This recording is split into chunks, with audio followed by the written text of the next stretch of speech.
Welcome to the Westminster Town Hall Forum, where for 37 years we have engaged the public in reflection and dialogue on the key issues of our day from an ethical perspective. Our hour-long forums are free and open to all, and we invite you to join us in the sanctuary of Westminster Church for our upcoming events.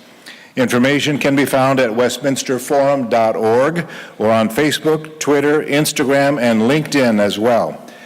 My name is Tim Hart Anderson. I'm the senior minister at Westminster Presbyterian Church, located on Nicollet Mall in beautiful downtown Minneapolis, and I'm moderator of the forum. It's my pleasure to introduce our guest speaker. Richard Stengel is a journalist, author, and former managing editor of Time. He's a contributing writer for numerous publications, including The New Yorker, The New Republic, The New York Times, and he appears regularly on television as a political commentator. He served as Undersecretary of State for Public Diplomacy and Public Affairs in the Obama administration, and he was president and CEO of the National Constitution Center. He collaborated with Nelson Mandela on his acclaimed autobiography, The Long Walk to Freedom, and he was co-producer of the Oscar-nominated documentary film, Mandela. He's the author of the book, Mandela's Way, Lessons for an Uncertain Age, an inspiring reflection on the principles that shaped the life of South Africa's former president. As our speaker notes in the book's introduction, for a darkening world, Mandela's enlightened and generous leadership is a beacon. The world would be a better, safer, saner place if leaders could only follow Mandela's way. In this 100th anniversary year of Nelson Mandela's birth, please join me in welcoming to the Westminster Town Hall Forum Mr. Mandela's esteemed co-writer and friend, Richard Stengel.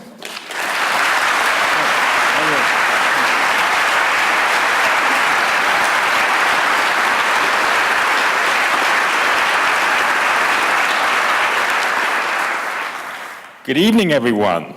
Tim, thank you for that kind introduction. Hearing the South African musicians here brought me back to when I first met him, which was '91, before South Africa was free. And he would come before a crowd, there would be musicians like that, and then he'd come up to the podium and he'd go, Amandla. People know what that means? Power. And everybody in the congregation would go, Awetu, the power is ours. And it was fantastic. It used to lift the whole place off the ground. He did that call and response when he spoke, and that was often the best part of his speeches. So he wasn't a great speaker. He was a great man, though.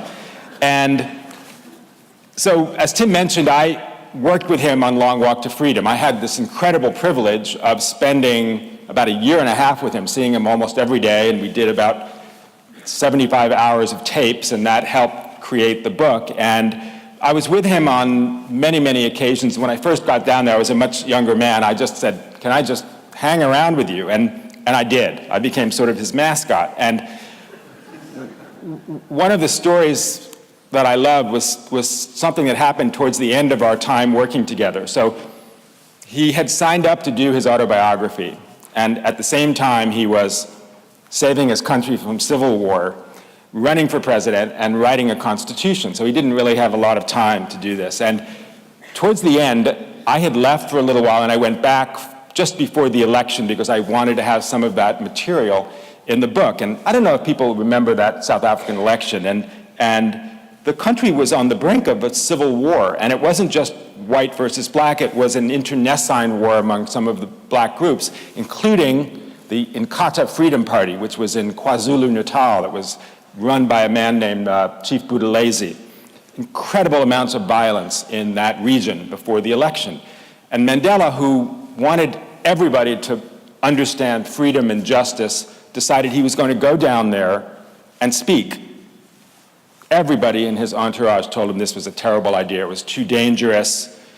He was a pretty stubborn guy, and he said, I'm going. So I was somewhere nearby, and I said, I'll meet you down there when you fly down there, and we'll go to the speech together, and I'll have some material for the book, and we'll spend some more time together. So I don't know if anybody's ever been to that part of the world. It's an incredibly beautiful part of the world. Tiny little airport in Natal. And he's flying down from Johannesburg, in a two-seater propeller plane.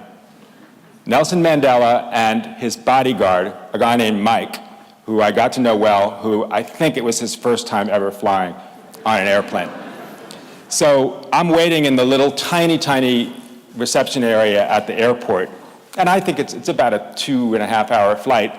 And about midway through the flight, a young man comes in and he says to me, "Mr. Stengel, I don't want you to be concerned, but the airplane, the one propeller has stopped working. And this is usually not that big a problem, but just to be cautious, we're putting foam on the runway. We have, fire trucks coming. We'll keep you posted." So the plane landed without incident.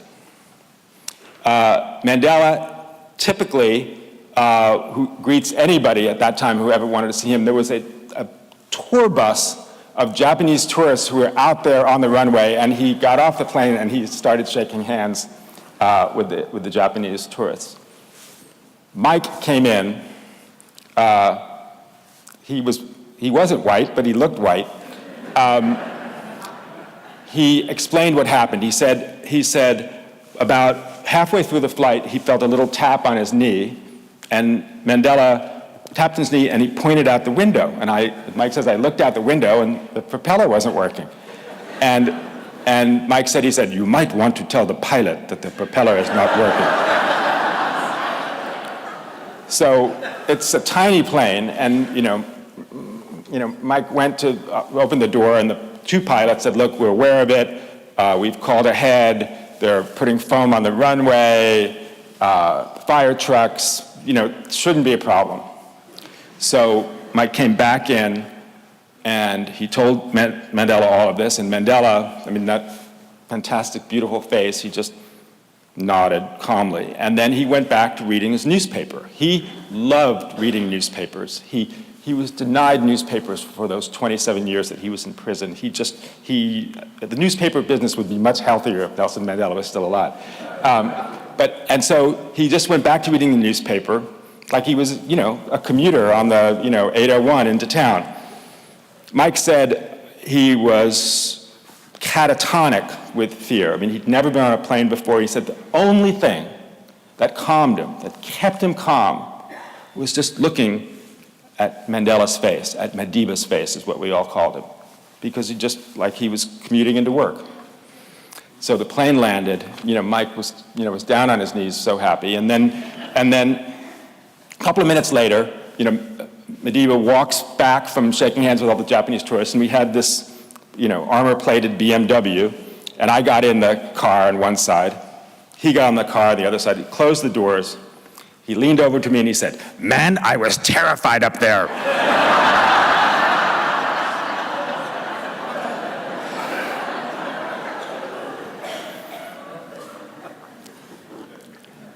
So, cut back to when we first started talking for Long Walk to Freedom, and he had a fantastic memory. It was like he was watching the movie of his life and just narrating it. And at different points early on, he talked about how frightened he was.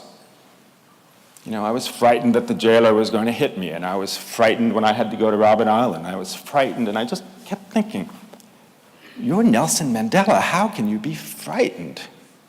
And one day I actually said that to him. And he looked at me and he said, "Richard, it would be irrational not to be afraid." And that became one of the lessons that I talk about in Mandela's Way, which is this idea that courage is not the absence of fear. There is no courage without fear. But what Mandela realized is he could both show his fear and triumph over it by repressing it. In effect, that's what he did almost his whole life. It was an incredible lesson for people in this. And his bravery was not the bravery of someone who never feels fear. His bravery was always the person who as a young man, was frightened of so many things. And there's an incredible story in Long Walk to Freedom that he told me. In fact, he was a member of the Xhosa tribe in the Transkei, and he was raised in this kind of what we call the royal kraal. He was, in the Xhosa custom, young men are circumcised at 13.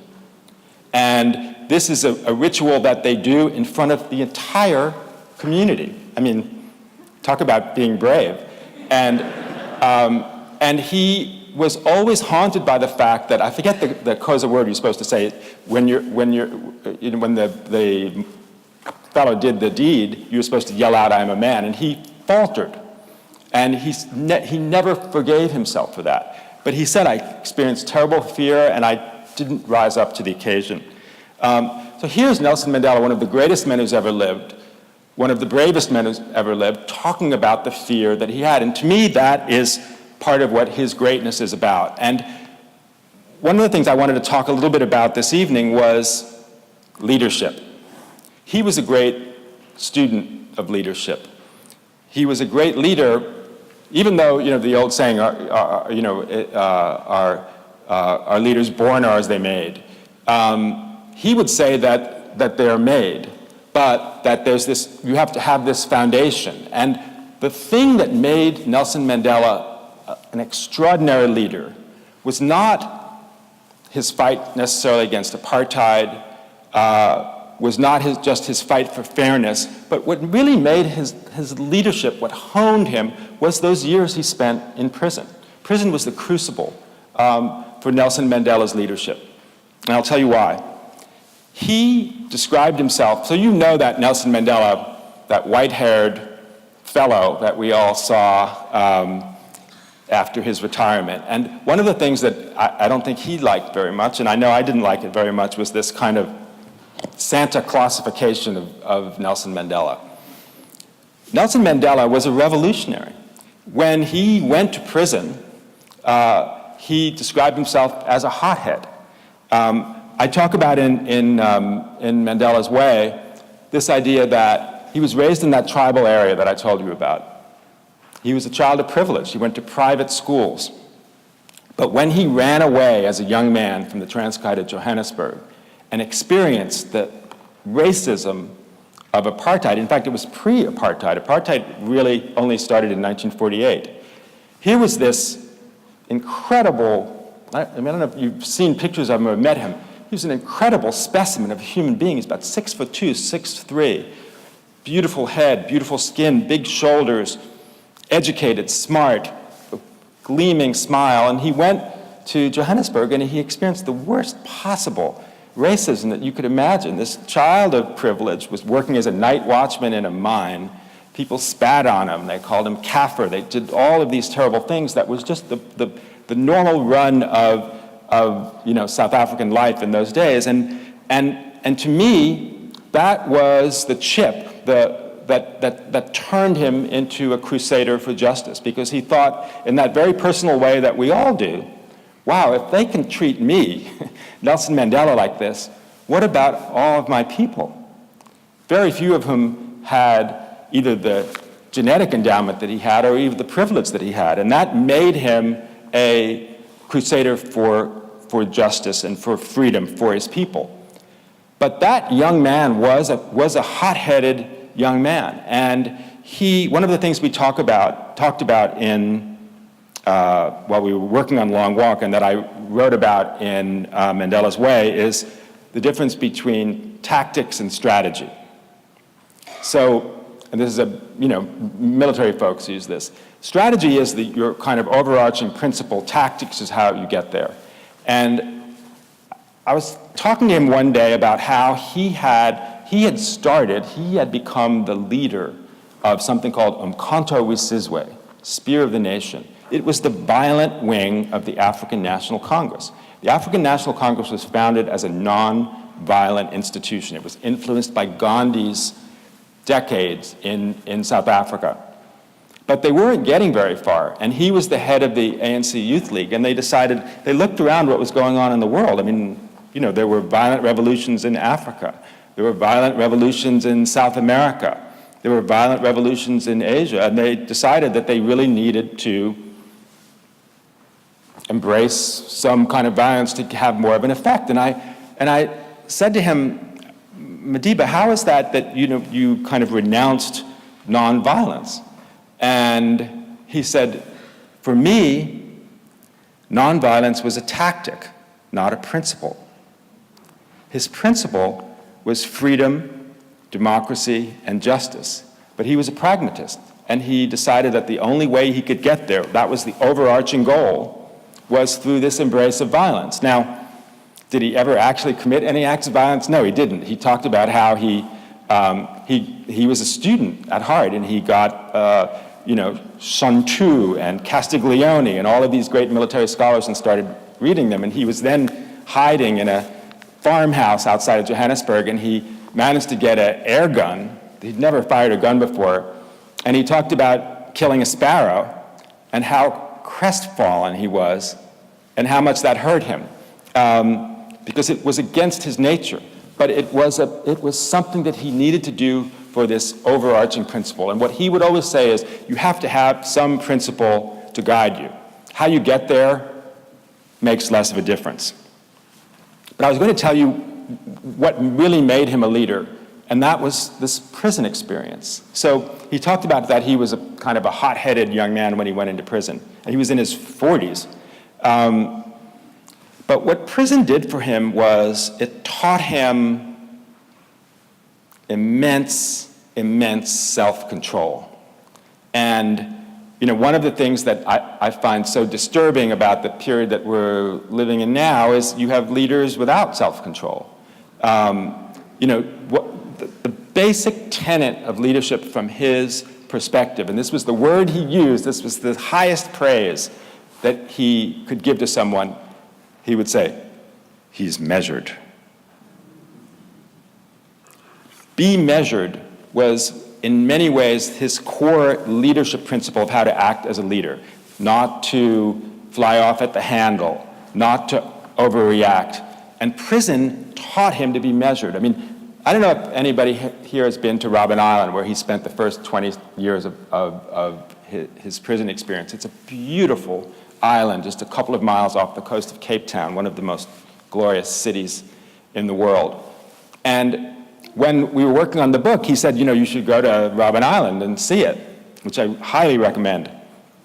And again, I described what he's like physically. And even when I met him, I mean, he was a man of 70, so it wasn't even like what he had been before, but still, he was this extraordinary large presence. And I remember going to Robben Island and going into his cell and actually gasping when I saw it, because this enormous, beautiful man, he wouldn't even fit. He could not even lie down. He's 6'2". I lay down in it, and I'm 6 feet tall, and I couldn't even get my feet in without cramping up. And so what happened for him in prison is you don't have a lot to control. The only thing you can control is yourself. You can control your reactions. You control your reactions to your warders. You can control your reaction to the awful, nasty things that so many of the guards used to do to him. They would take cuttings in newspapers about something about his wife Winnie that would upset him. Anybody that was betraying the ANC, they would give him clippings, and he would control himself, and he wouldn't overreact. He would be measured, and that's one of the characters of a leader that he most admired. The flip side of that was something that he got as a young man that we were actually talking about a little bit earlier. He grew up in the Transkei, which was never invaded by the British. It was kept as a kind of African preserve. And his father was a so-called headman, who, when his father died when he was 13, he then was raised by the king of the Tembu, King Jongataba. And Mandela worshipped and admired him. And he used to sit in the royal court, and he told me about what that was like, not only hearing the stories of great African leadership, but the king in the council would always be the last to speak. Everybody else would speak before him. And then his job as the king was to summarize what was said, not necessarily even to decide. And one of the things that was true of traditional African leadership and became absolutely true of the ANC that Mandela was part of was this idea of consensus leadership. Another thing that we miss in our time now, a time of strongmen and authoritarians who just say, my way. What he learned from the king was to listen to everybody's interests, to summarize it, and to try to find some path forward that takes into account all of these ideas. That is leadership. That's what he would say leadership is. Yes, sometimes you have to do something on your own, and he did. But he always tried to form a consensus.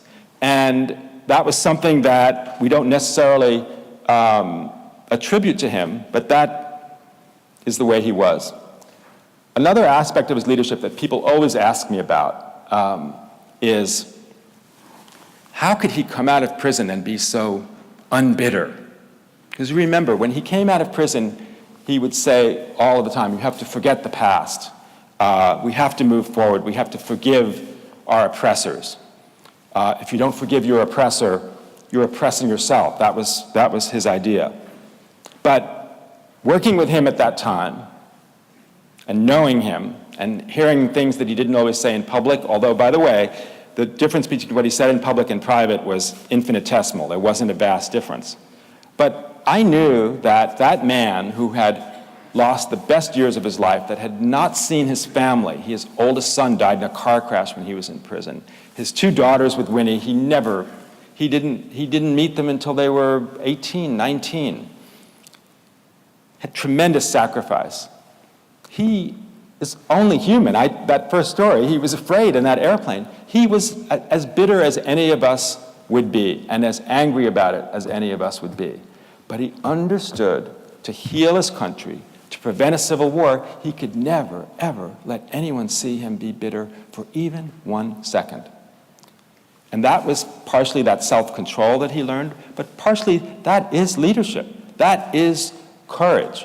And so he went to see his former guards in prison and had lunch and dinner with them. He went to see the widows of old apartheid leaders. He did all of these things, and people would go, God, if Nelson Mandela can forgive his jailers, I can forgive my neighbor, or I can be a little bit bigger about this thing that's bothering me.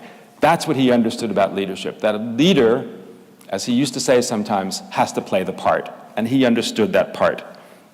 So I do think, and I think we'll talk about it during questions, and I hope people will ask me about it, because I do think he is a model for leadership of our time, and what saddens me is that so many of the leaders that we see, not only in the United States, but around the world, are un-Mandela-like. Their instincts are authoritarian. They are not listening to people. They're making the decisions their own way.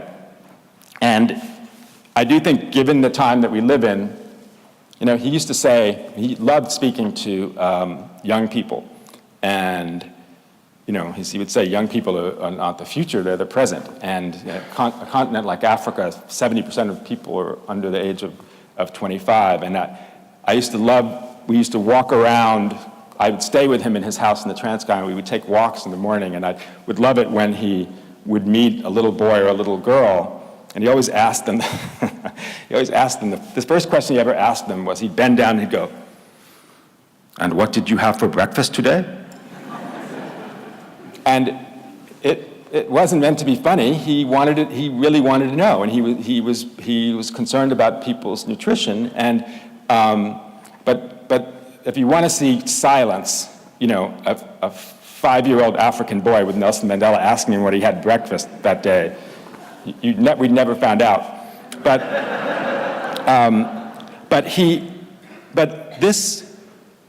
what he would say about leadership to young people was, every leader has one thing in common, and it's a very simple thing, and that is the willingness to lead, the willingness to step forward and say, it's on me, I'm going to do this, That is the very beginning of all leadership. And I do think right now, in the time we live in, that is imperative for all of us to step forward as well. Thank you very much.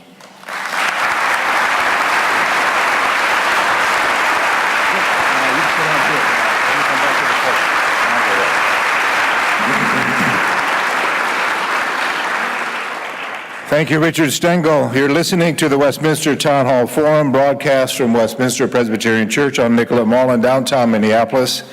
My name is Tim Hart Anderson. I'm the senior minister of Westminster Presbyterian Church and moderator of the forum. Our speaker is Richard Stengel, former managing editor of Time and author of the book Mandela's Way: Lessons for an Uncertain Age. While the ushers collect questions from the in-house audience, I'd like to thank our broadcast partner, the statewide network of Minnesota Public Radio News, heard in the Twin Cities at 91.1 FM, the co-sponsor of this forum, Hennepin County Library, and our online media sponsor, MinPost, and the Minnesota Orchestra, whose summer series of concerts and events will celebrate Nelson Mandela's centenary. Now, Richard Stengel, if you would return to the pulpit, I will present the questions from the audience.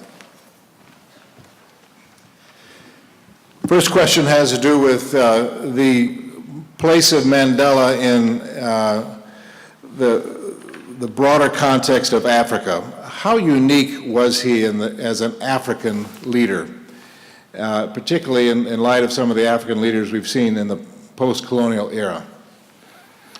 That's an excellent question. And one of the most amazing things that Nelson Mandela did, I was about to say it was symbolic, but it was far more than symbolic, was something that mirrored the person that I always compared him to in my own mind, and that's George Washington. George Washington once said, as the first president of the United States of a new country, which Nelson Mandela was, he said, every step I take in the sand is the first step on that beach, and someone will walk behind me. And remember, George Washington, in the Constitution, there were no term limits when the Constitution was ratified in 1789. He, on his own, served 2 terms and then retired. There were some people who wanted him to be president for life. Nelson Mandela created his country, was the father of his country, and did 1 term in office and then retired. He said, I think he used to say, I don't think a president should be an octogenarian. And people should learn that too. And that set a template for a continent where so many leaders over decades, the only way they left office was horizontally.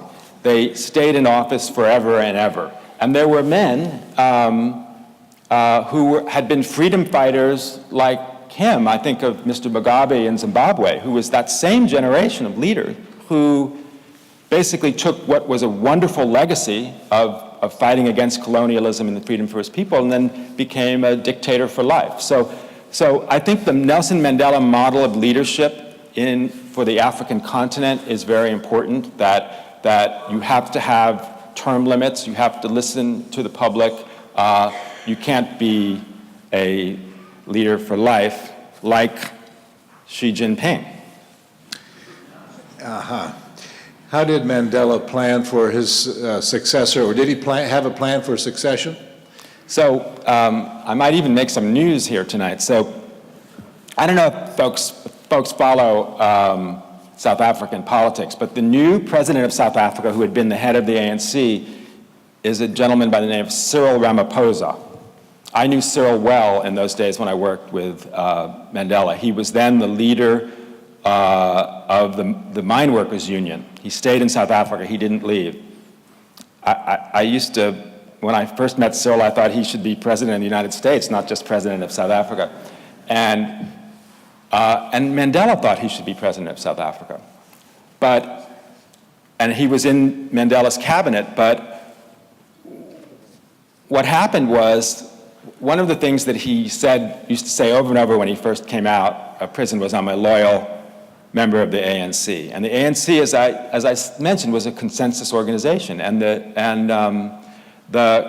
consensus of the executive committee of the ANC was a fellow named Thabo Mbeki, who was the son of a fellow prisoner on Robben Island with Nelson Mandela, Govan Mbeki, that Thabo should be Nelson Mandela's successor, even though Mandela preferred Cyril, and I think somewhere he's smiling now that, you know, Cyril will help repair that nation, which had suffered grievously under the last leadership of Jacob Zuma, and had become a font of corruption and a betrayal of the interests of the people, and I believe the betrayal of Nelson Mandela's vision. So how do you think Mandela would view today's South Africa of 2018? Well, I think he would be disgusted with the amount of corruption that there has been. I think he would be unhappy with the slow pace of reform, of bringing more and more South Africans clean water, electricity, all of these things. But I think he would be happy that Cyril is now trying to repair the breach. Did you ever see Mandela compromise on his principles? You know, we talked a little bit about this before, about tactics versus strategy and having an overarching principle. I think he compromised a lot, but in a good way.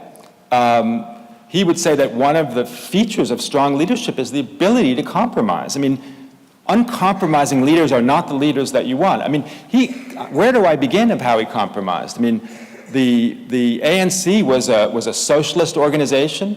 The ANC Freedom Charter, you know, which he signed on to, said that the wealth below the ground, that's oil and minerals, it belongs to the people, that they wanted to nationalize all of the old English companies there.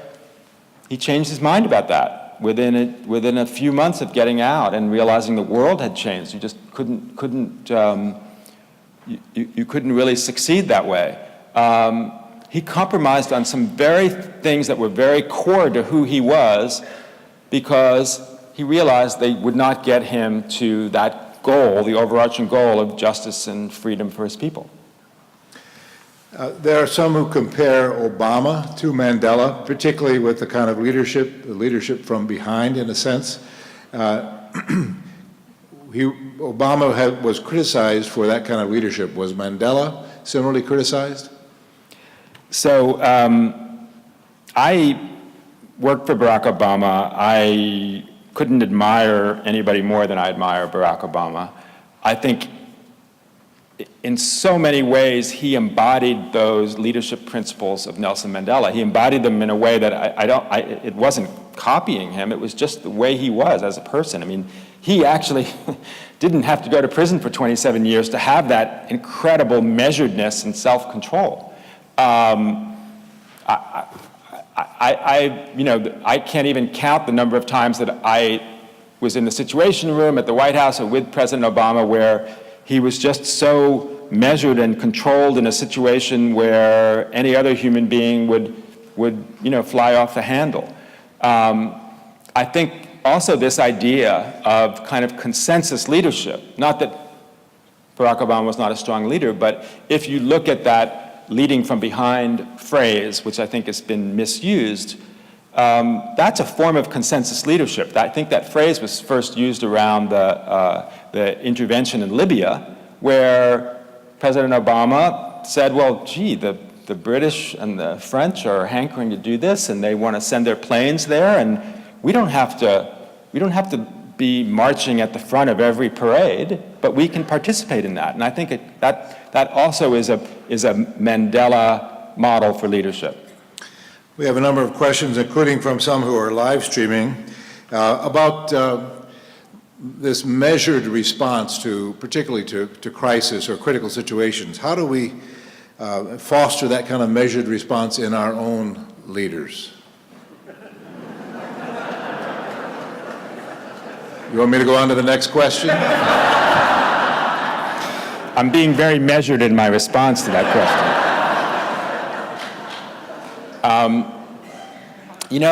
That is the question, isn't it? I mean, I would have thought that people would look at someone like Barack Obama and say, yes, that's how I want my president to be. I want him to be calm. I want him to be thoughtful. I don't want him to overreact rather than be like a circus showman.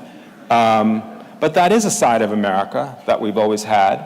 And politicians have to be, entertaining. I mean, I always used to laugh that people would say, like, Barack Obama is not a politician.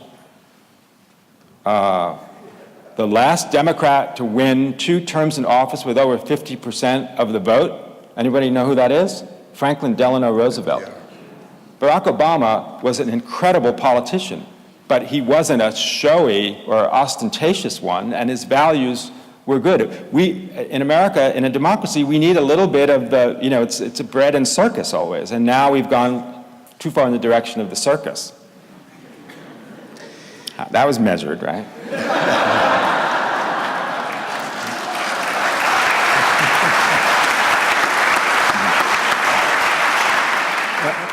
A little more measured than Steve Schmidt was a few weeks ago on the front. Mandela was influenced by people beyond South Africa. Of course, Gandhi, I think, was an early influencer of the ANC and of Mandela.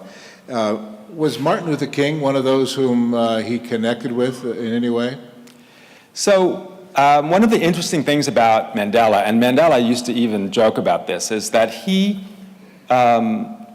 didn't know much about America. And if you think about, as you mentioned, this is the centennial of his birth. So he was born in 1918. He was born in 1918 in the Transkei. No electricity, no running water. He's basically born in the 19th century. I remember when I went and visited these Methodist missionary schools that he went to, and realized that these English teachers who were teaching him, who were older when he was a young man, and they were teaching him Charles Dickens, had actually been alive when Dickens was publishing. So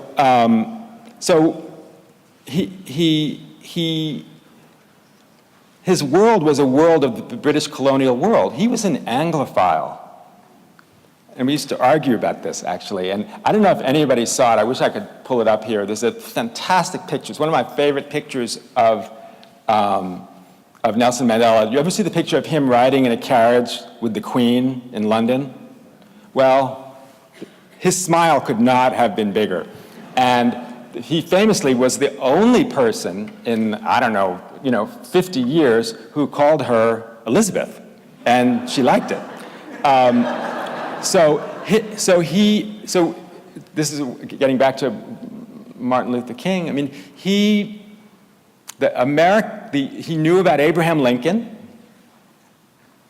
He knew about Joe Louis. He was a boxer. He was an amateur boxer, and Joe Louis was the American he most admired for reasons which are obvious.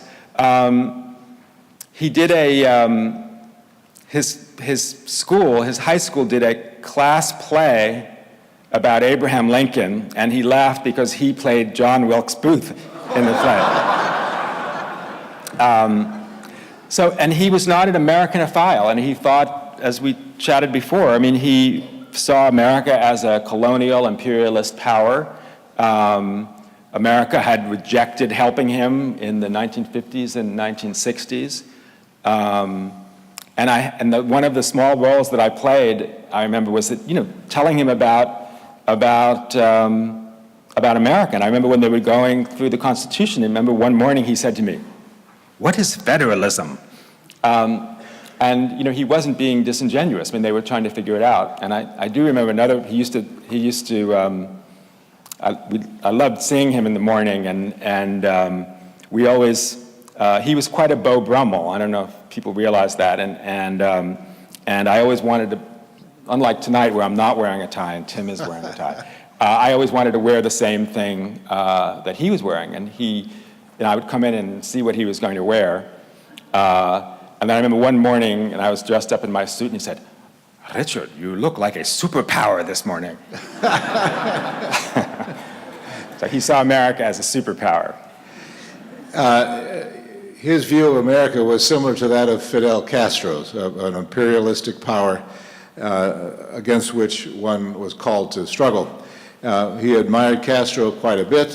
He admired the Cuban Revolution very much. In fact, gave a speech early on after his release from prison in Cuba in which he extolled the virtues of the Cuban Revolution and its struggle against imperialism.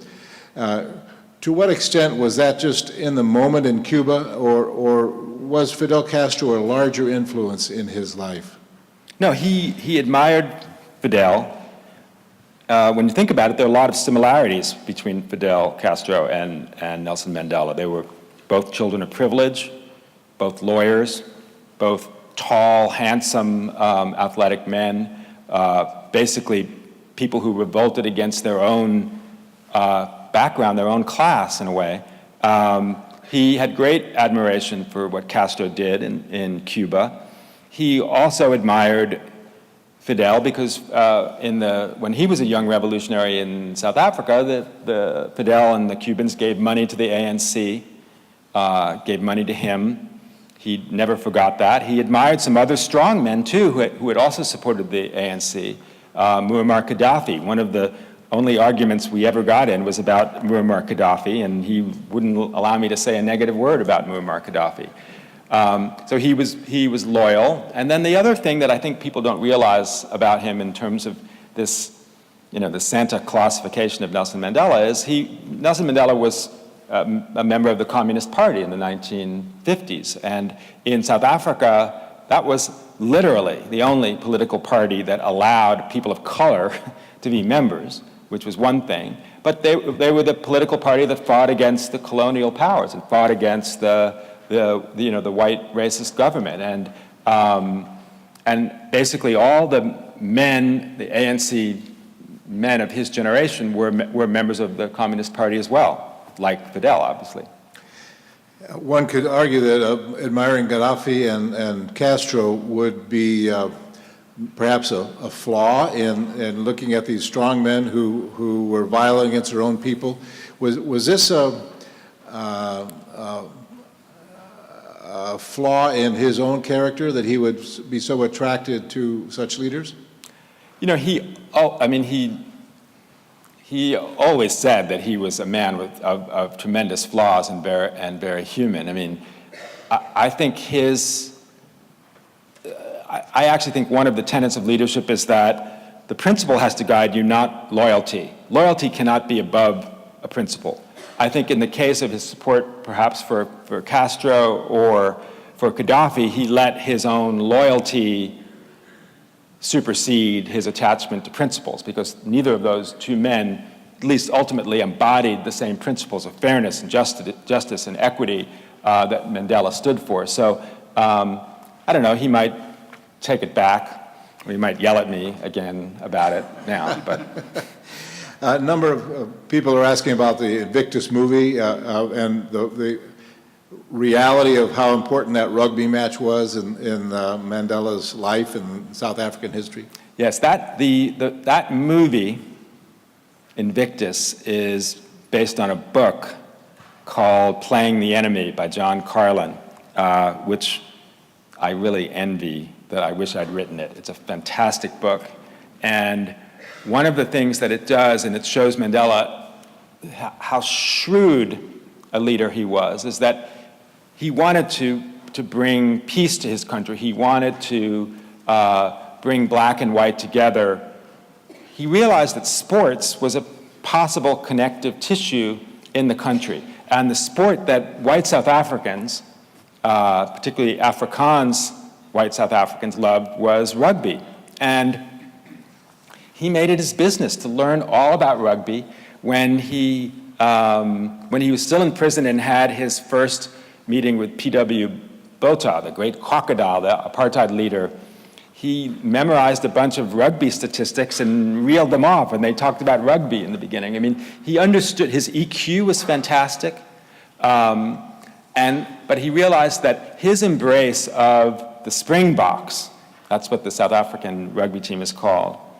By the way, my wife, Mary Fath Stengel, her father was a Springbok Springbok rugby player in South Africa. She's South African. She's listening. But he understood that that was a way, a symbolic and real way of showing white South Africans that this black leader, the next leader of their country, was large enough and generous enough to embrace their culture.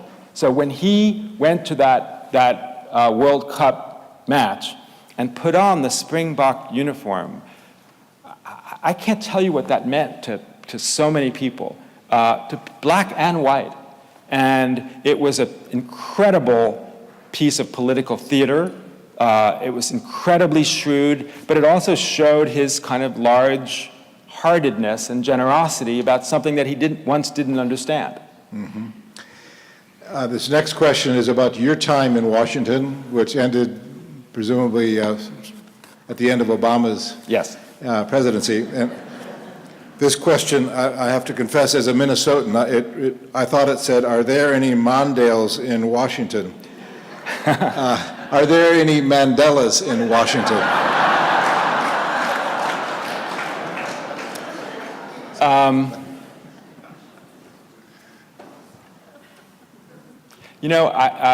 You mentioned a long time ago, I was head of the National Constitution Center in Philadelphia, and there was a scholar, I'm blanking on his name, it's the book about it's not called Band of Brothers, but it's about the men who created the Constitution, Founding Fathers. And I was doing an interview with him like this, and I said, are there people like that today? And he said, there are people like that in every city in the country.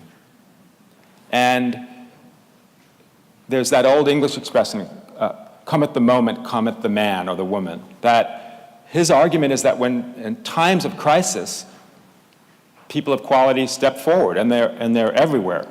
And is there a Nelson Mandela in Washington? I don't know that we need a Nelson Mandela, but I do think we need people who will put principle above party, who will put the health of the republic and doing what they know is right against an authoritarian leader who doesn't think about those things. I mean, I think it's a moment that people have to stand up, and I think it's the same.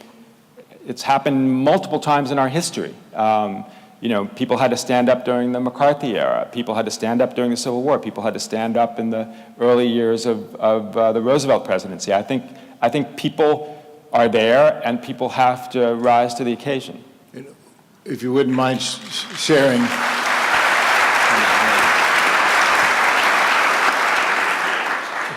Who are some of these people you've just described who are there? Any names come to mind?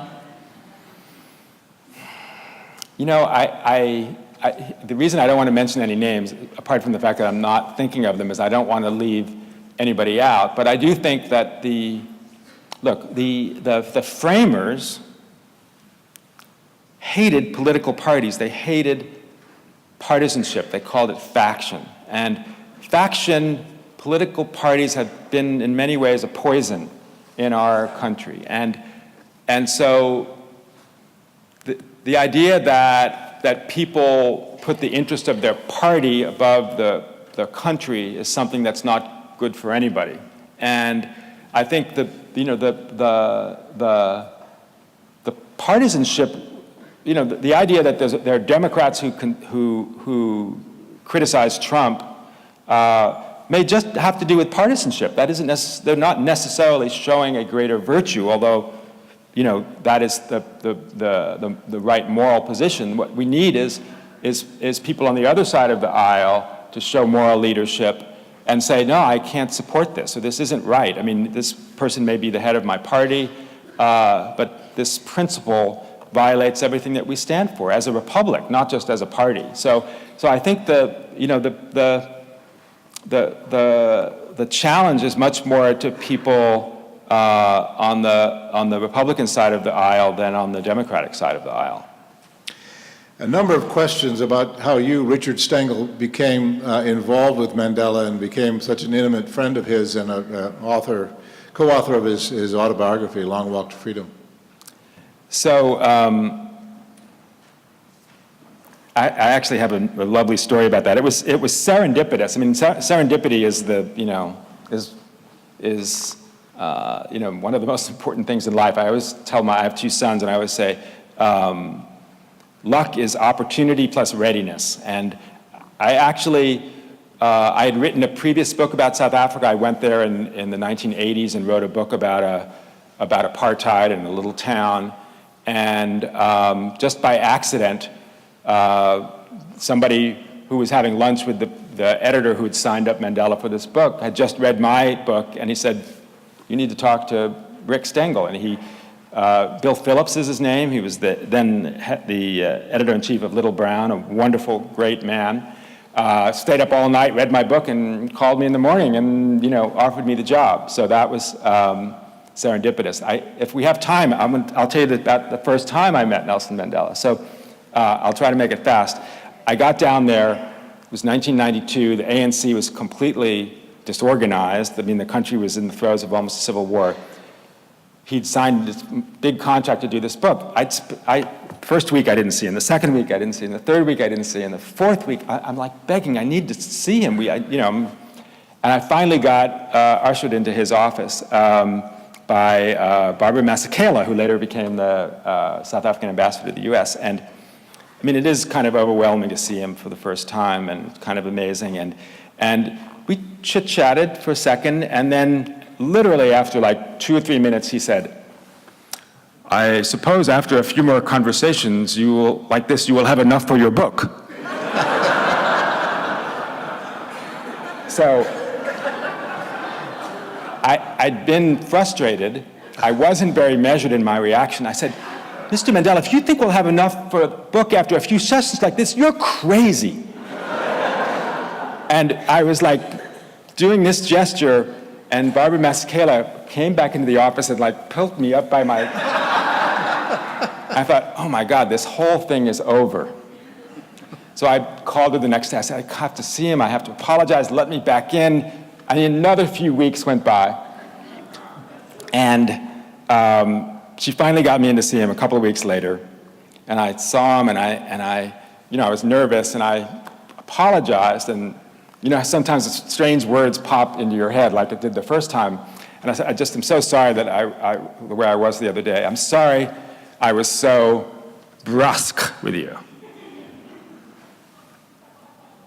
At which point he smiled and he said, "If you thought you were brusque with me the other day, you must be a very gentle young man indeed."